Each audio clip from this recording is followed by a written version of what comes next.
Okay, so we tried to do this video already, but we had some issues, technical difficulties. So, I'm here in Papua New Guinea in Port Moresby with my new group of friends in one of the settlements, maybe a few minutes outside the downtown, not too far from the downtown. It's a little bit windy, so hopefully the volume will be okay.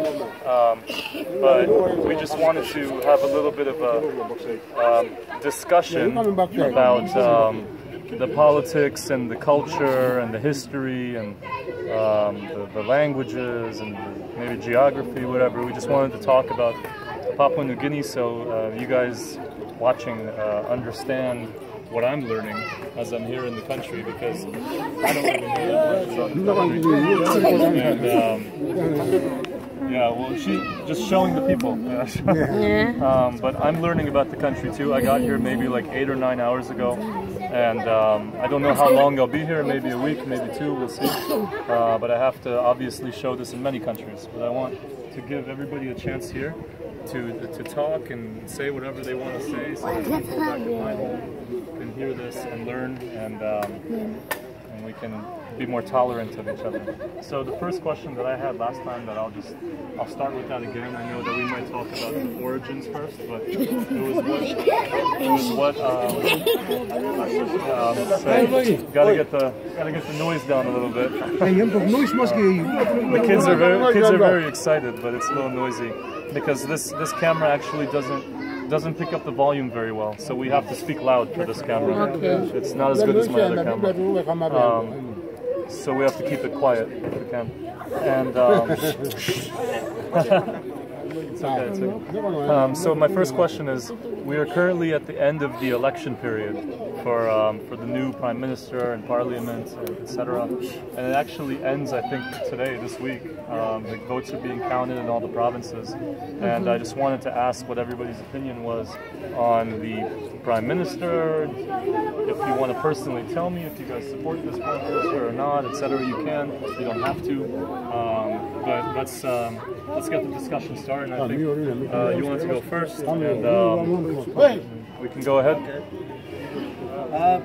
And we can, if you guys talk, you can just introduce yourselves, who you are, and all that stuff.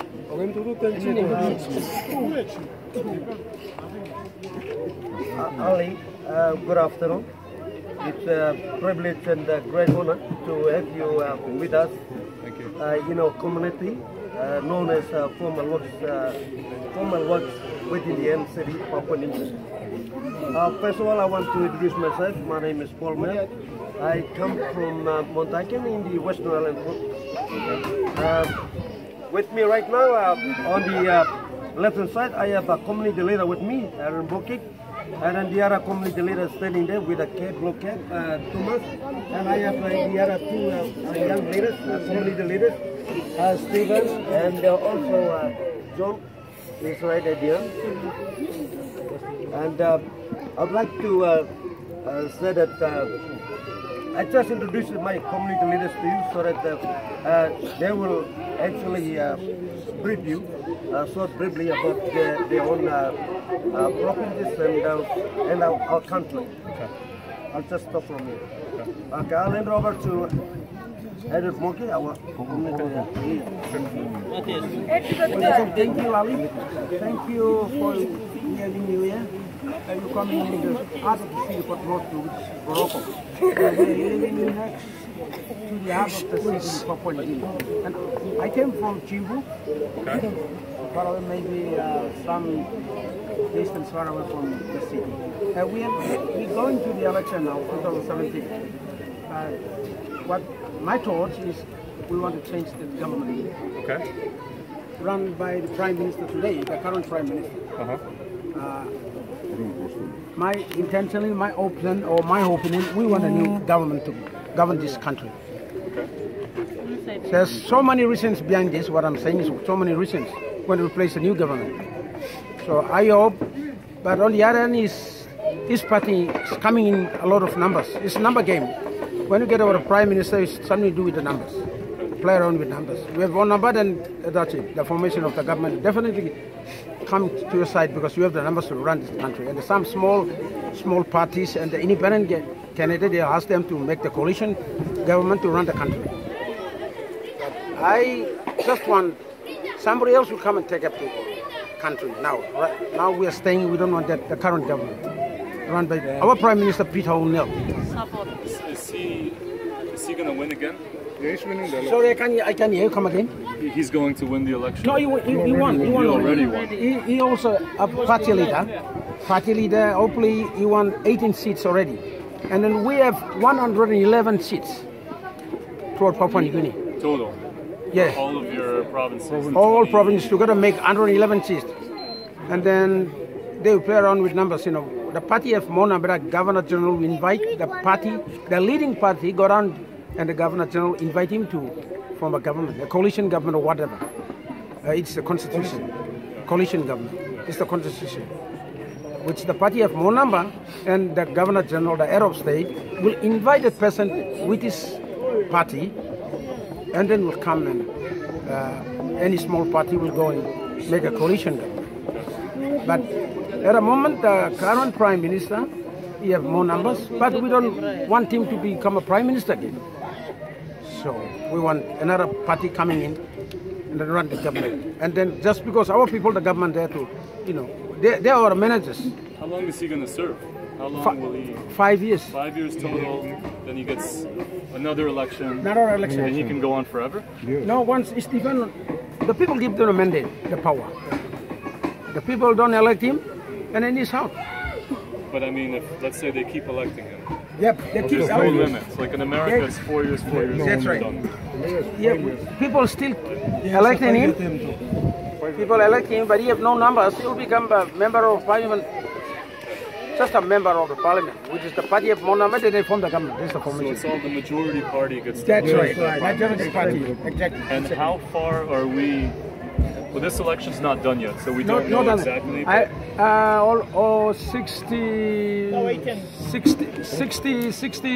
60 something members already won, declare.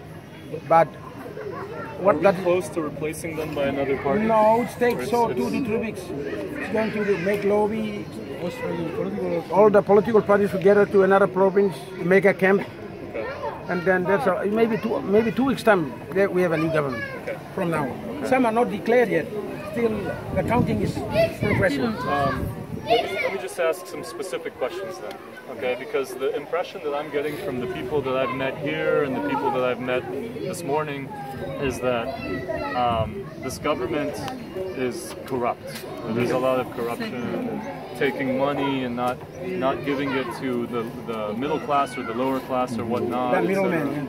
Yeah, and let's say another party gets the majority 5 years from now, not now, whenever, next election. Will they also have that same level of corruption? Is this a problem that is not going to go away unless they all get removed? Or is this something that maybe the other parties are promising that there will be less corruption?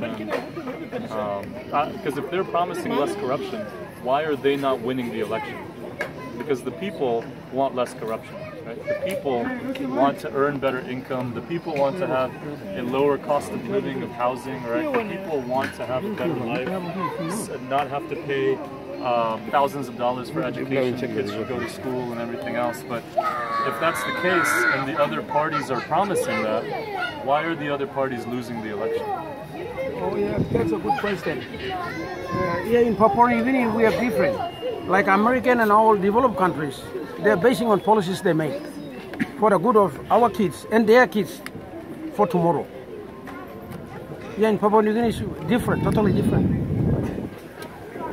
They follow who is, they're going around with money. That's the only thing. I can go further. They can almost buy the vote. That's the thing. Exactly what is happening right now. And the corruption, we are talking about this one, we want to replace the Prime Minister. We don't want. Is there, I'm going to ask a specific question, is there the possibility that they're changing the vote? By that I say in some countries, when there's an election and it's not fair, they don't count the right amount of votes. Like maybe there are actually different votes, but that's happening. Okay. We're going in with some extra ballot papers from when, and the figures are changing around in the teller counting place. Okay. Who knows? Yeah, we don't know. We don't know. But there's a strong chance. And then that the government for the day, they have a strength, a power to move things left, right, center. Like security personnel, they control them. Everything is come under money. They control the businesses. Of course, anything. Money talks. So, I know that, I'm just going to change the subject a little bit. Okay. I know that Papua New Guinea got its independence in 1975. That's right. 42 years ago. Papua was Australia, New Guinea was Germany, right? That's right. And West Papua was Indonesia, right? People in America don't know any of that, so that's why I'm explaining it. Okay. But I know that when you guys joined in 1975 and came together like that, this is when this democracy, so-called democracy, was formed, right? That's right. I know that your economy right now has about a 3% growth rate every year. So your economy is starting to get better a little bit because China and all these other countries are starting to invest here, right, and make infrastructure and build different malls and businesses and etc. Is there any possibility that from when Papua New Guinea gained its independence in 1975 until now, that's a long time. 42 years is a long time, and usually countries start to improve and develop and things happen. I know Timor-Leste, I went there a few weeks ago, and they gained their independence in 2002, 15 years ago from Indonesia, and they've grown a lot. You know, they're growing pretty fast. So there's a part of me that's surprised. There's a part of me that's surprised when I'm coming here. So I'm wondering, if you see all these countries coming here investing, China, Australia, America, all these countries are investing money, where is that money going? Is that pretty much the same answer? That's a very, very good question because we have too many resources in this country, Papua New Guinea. Yeah, you have mining and whatever you name it, we have it in our country. Gas, never oil. benefit. Yeah, just for them, we can say you have gas, you have oil, everything, right? I'll add on to that, our community leader. We have a resource, we have a major resources. We have gold. You're talking about gas, oil, gold, silver, copper. You're talking about logging. We have cocoa, copra, tea. We have coffee, and then you name it. We have vegetables. Within the Southern Pacific, Papua New Guinea is one of the richest country within the Pacific, Southern Pacific. We have the resources, but we don't know why. How our government run this country. They run this country, and we Papua New Guineans, right now, we have an economic problem. We have an economic crisis. So that's why, as our brother Chairman here already mentioned, that we want to change the government because we are still poor and there is no services delivered into the community, the electric, and the provinces, and all Papua New Guinea. I want to jump with a question on that. Okay. First, I want to make a comment that as I've traveled and I've seen other countries, I've learned one very important political thing about the world that I didn't know that well when I was in America.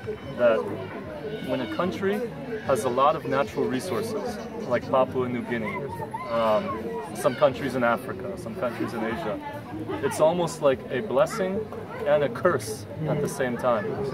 Because you guys have all this. You know, you have the opportunity to have something great, but people take advantage of it. And the people that take advantage of it are the countries of the West.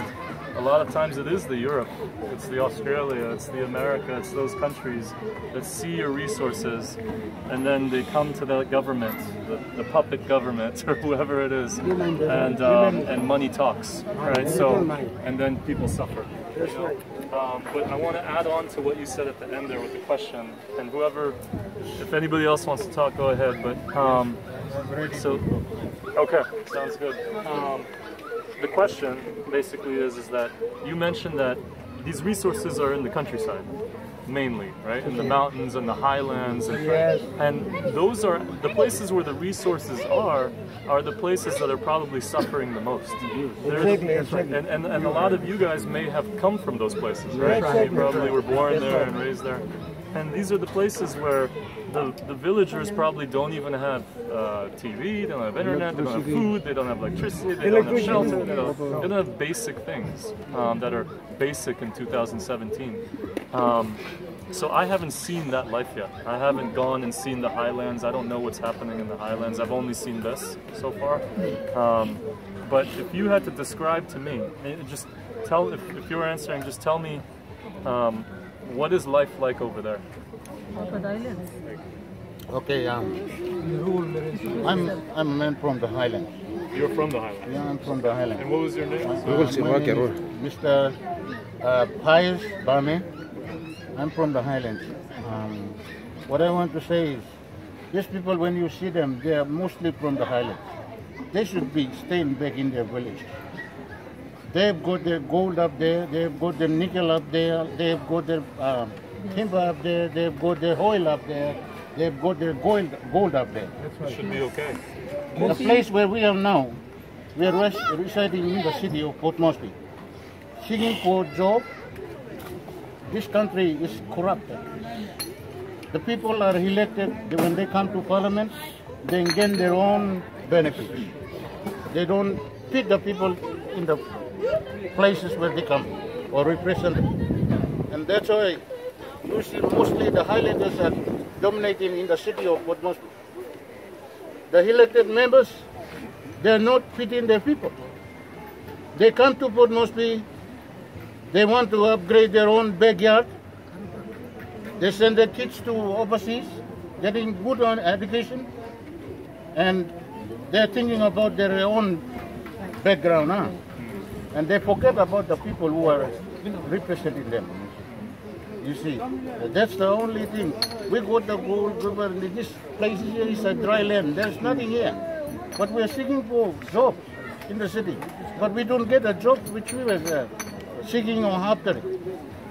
We are all vagrants in the city, looking for jobs. Who's going to feed us? So you will see on the road there, roadsides, mostly Highlanders, they're selling betel nuts, looking for money for the night, you see. They have to eat something to sleep. This country is corrupted. They don't look after the people. Not very long. There will be civil war. There will be a lot of things coming up in this country. I want to ask I keep thinking of new questions when you guys say something, Yes. but... You can come in and I will ask. So you mentioned that the people up there have so much. They should have so they much. should right? be living up there in their own place. They should be living in mansions, you know, covered in gold, you know, like they have everything. The electricity should be going through their villages, Yeah. the remote areas. And in politics, in general politics, even when you think of American politics, right? When you think of Donald Trump and our senators and congressmen and the people that get elected, politicians always make promises. Politicians always have a province or a jurisdiction or somewhere that is their people. They came from that group of people. So they promise to their group of people that I'm going to help my group. I'm going to do this for my group. I'm going to get jobs, I'm going to get your wages up, I'm going to help healthcare and all this other stuff.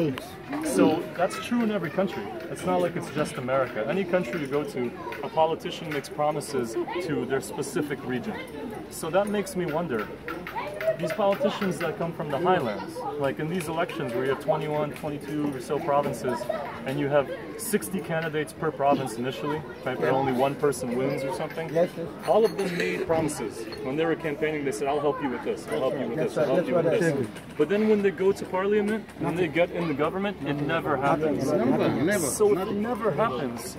Why? How do they keep getting the votes? And that brings me back to the votes are probably corrupted, right? Money or something. So why is the civil war not already happening? Why are people not getting angry? Why are, you know what I mean? That's what I'm wondering. Because in a lot of these countries like Sudan and Africa and Asia and some of these places, you know, the people end up saying, what's going on? Like, Thank you. When you look at the Pacifics, this Australia and New Zealand, they are our biggest sisters, and we are the second. And we are the highland country, but we are rich in resources. All the things that you can name, we have it here. When you look at other Pacific countries, they don't have this They don't They have don't the have these resources. resources. Where we should be more going further than. We are coming down. We are getting more poorer and poorer. The politicians are getting richer and richer. Richer. And we are going down and down. And not very long, I'm telling you. This country will be like in some other countries in the Asia and Middle East. Yeah. this country. Yeah. Sorry? You talk about civil war. Civil war in this country is not going to happen because in this country it's 800 languages. We got 800 languages and cultures and so forth. And it's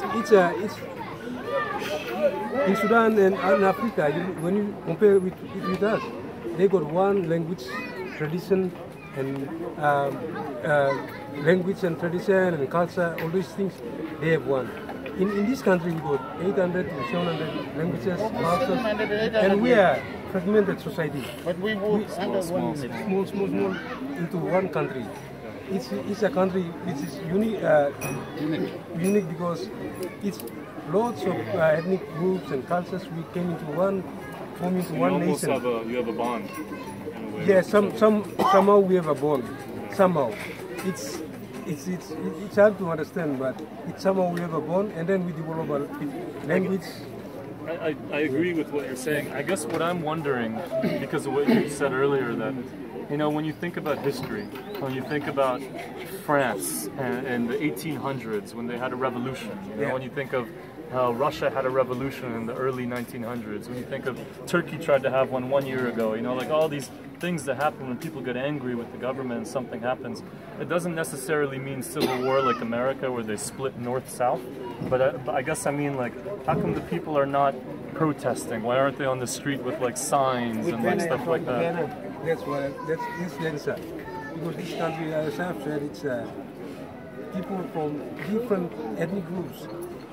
I'll just give you an example. In Mereng alone, a province in Papua New Guinea, Mereng alone, it's got about 80 to 90 languages in Mereng alone. One province. So when you go back to history, like you said, civil war occurs when people is part of nationalism. They feel part of a group or society, and then they get together and then they identify themselves and to make war against another ethnic groups or society. That's what happened in Arakan. But in here, it's very, very unique. Civil war, when you talk about civil war, it's not going to occur in here. No, it will never. Because we got a Melanesian type of system where we got, feeling for each other. We share, sharing and caring is part of the society we are living in here. It's somehow we live. And civil war is not going to happen. The only thing that happened within the government, the corruption system, we've been talking about corruption. Now, corruption is systematic. Corruption is systematic. It happened since 1975. It's happening and it's happening. It's going to be part of our life here. Unless we do a system of government where it's not democracy, like what we are using is Westminster system. And this Westminster system is not applicable to our society here. If we got a different type of system where, like when I say these things, thinking about a party system. If we got like in the United States, we got a Democratic and a Republican and middle, just the two parties. And then people identify this politician with the party, and they vote for a party. What I know is that Republicans is help people who have something, and then Democrats is help people who have nothing. That's what happened in the United States. But in this country, the policies, the government policies, are all over the places. The party system, it's all over the place. People are voting because they are related to someone, or they get something from someone. But they vote for them because but they didn't know that there is a party system in place where they are going to vote for a party, and these politicians are going to be a lawmaker only, not the implementer of services. So that's what happened. People just vote because they just want to vote. And just one thing. Yeah, go ahead. Now we got PNC government in place, and he said that we don't want PNC. in the government. But people, they don't know that when they vote PNC, they vote the PNC government. When they vote the PNC person, candidate. He's going to form the government. That's what people don't know. Okay. That's what. That was good. I thought of something as you mentioned, like the differences in civil war and stuff. So when I went to Thailand a few months ago, in Thailand, 3 years ago, they had a military coup, okay, where the king and the previous government were overthrown. The king is just a nominal position now. He doesn't really have power, right? Yeah, he doesn't really, yeah, just like an emperor or something like that, or like the English queen, you know? But now they have an actual military government that has taken over, taken power throughout the country, and restricted freedoms, okay? So part of me wonders, I don't know how strong the military in PNG is, I don't know, how many soldiers or whatnot, but there has to be a part of the military that is in disagreement with some of the things that the politicians say and do.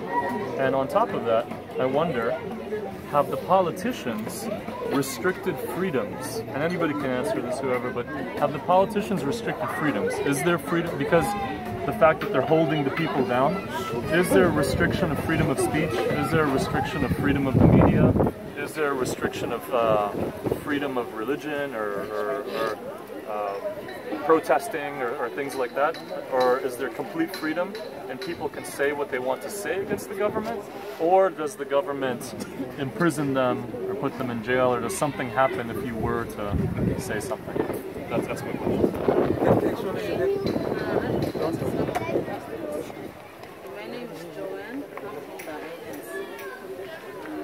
From last year, all our students from university, they have been protesting with our government. And they've been arguing about that, and the policemen, they supported our government, and they shot all the students, the university students. They shot So one of them was dead. Wow. And then all the people were scared. We all were scared. Because the police, they went and support the government. So we don't have weapons to fight them. No control. Yes, no control. That's why we all been scared. Thank you. Okay. It's a good question. I have a small question to that. Yeah. And it might be too late for this question because we're already on camera, but is this dangerous for you guys? Is it just being on camera with me? Yeah. It's okay. Sure. You can talk. Yeah. The government won't see this and come Yeah, to you can say, talk. Okay. I'm okay because I'm Yeah. leaving and whatever, but I don't want to put you guys in danger. It's a democratic country. Okay. Because I hear it's I got shooting the kids. students at And I the get, university, that's why. Okay, Ali, just a few words with you. Sure. As you're lucky in that place, you can see it yourself from now, how we live, and you can see the kids. Us, we already told you that we have so many resources in the country. Only the politicians that benefit. In our land, which is we have more, what name, the resources. The outcome of the resources, the politicians benefit, and we don't know where the money is. And the outside world, they know Papua New Guinea we have the resource, and we should, our living standard should be very, very skyrocketing high. You see. And then you come yourself and you prove yourself that we are, back in the colonial days. The missionary, the first white man came, and how the kids move around, the dressing, the behavior and all this, just because of our government. The resources coming out from the government, the benefit of that resources going to the politicians. And the foreigners coming to make business, they are politician benefits. So it's like a cycle where they benefit and like you guys are outside the We are cycle. living in the country, the principal land of this country of Papua New Guinea never benefited anything. We are just only the cargo carrier on this country, the resources that full up. Question for you then. So when I was on the airplane, and even when I was in Australia before this, I met some people from Papua New Guinea. I didn't really get to know them well, but I knew they were from Papua New Guinea. I met somebody on the plane who says she lives in Australia. Her family lives in Daru or something. Daru's a city, right? I wondered if all of this is true, and now I've learned so much more. Do people try to leave? do people try to leave the country and go live somewhere else? You know what I mean? Like what percentage of the population of 8 million is actually trying to go live in America, or go to England, or go somewhere else? You know, because when I was in Timor-Leste a month or two ago, a lot of their people tried to leave. You know, because Portugal used to have Timor-Leste, just like Germany and Australia had here. And the Portuguese allow them to go to Portugal, and then they go to England, and a lot of refugees and immigrants leave. So I'm wondering, how come there aren't more Papua New Guinea people trying to leave the country? Okay, Ali, we cannot leave. God bless this country, Papua New Guinea. We have so many rich soils. We don't worry about living in town. We go back to the home, we have rich soil there. We have vegetables. Why do you name it? The food. We have it. Why should we leave our country and go to another country? We cannot. You saw some countries that they leave their home, they don't have good soil, their living standard.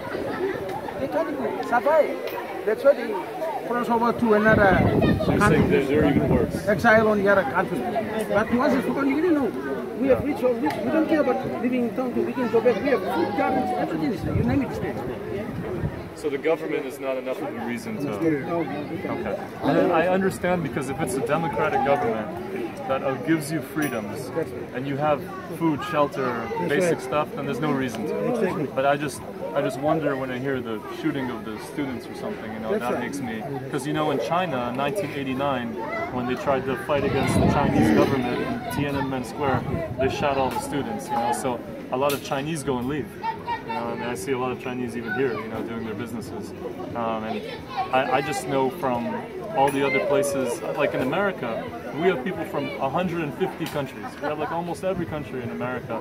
My friends when I was in school are from like 80, 90 countries. Like I don't have just white friends or black friends or Spanish friends, it's everybody.